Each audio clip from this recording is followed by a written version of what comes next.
राधे कृष्णा। कार्तिक महात्म का दूसरा अध्याय।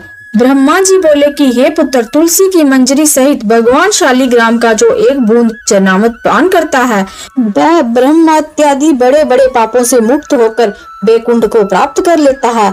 इसमें कोई संदेह नहीं है। जो भगवान शालिग्राम की प्रतिमा के आगे अपने पितरों का श्राद्ध करता है उसके पितरों को भी बैकुंठ प्राप्त हो जाता है। जो भगवान श्री शालिग्राम की मूर्ति दान करता है उसे समस्त पृथ्वी के दान का फल प्राप्त होता है।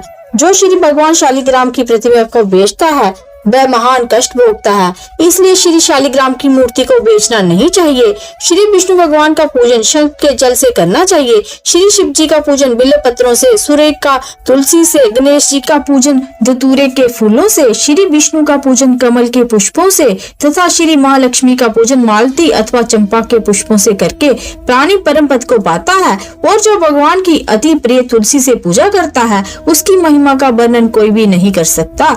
वह जन्म मरण के अपार कष्ट से मुक्त हो जाता है। जिसकी मृत्यु तुलसी माला धारण किए हो जाती है वह जीव बिना किसी रोक टोक के सीधा बैकुंठ धाम को जाता है।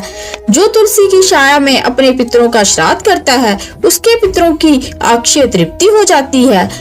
तुलसी का सिंचन गंगा, यमुना तथा नर्मदा में स्नान के समान होता है। तुलसी का वृक्ष उगाने और सींचने से तथा केवल स्पर्श करने से मनुष्य की मनसा, वाचा, कर्मणा ये तीनों प्रकार के पाप नष्ट हो जाते हैं।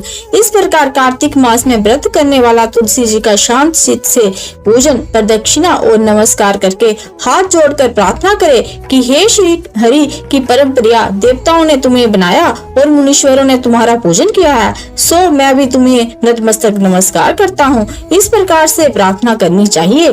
जो प्राणी आंवले के पत्ते और पुष्पों से भगवान का पूजन करता है अथवा आंवले के वृक्ष के नीचे बैठकर भगवान का पूजन करता है उसको स्वर्ण के फल और फूलों का फल प्राप्त होता है। जो मनुष्य द्वादशी को तुलसी तथा आंवले के पत्तों को तोड़ता है वह घोर नरक भोगता है।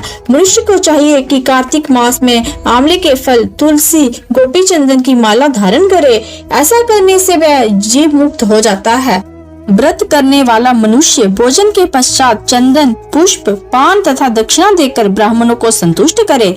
संपूर्ण कार्तिक मास में पृथ्वी पर शयन करे तथा ब्रह्मचार्य का पालन करे।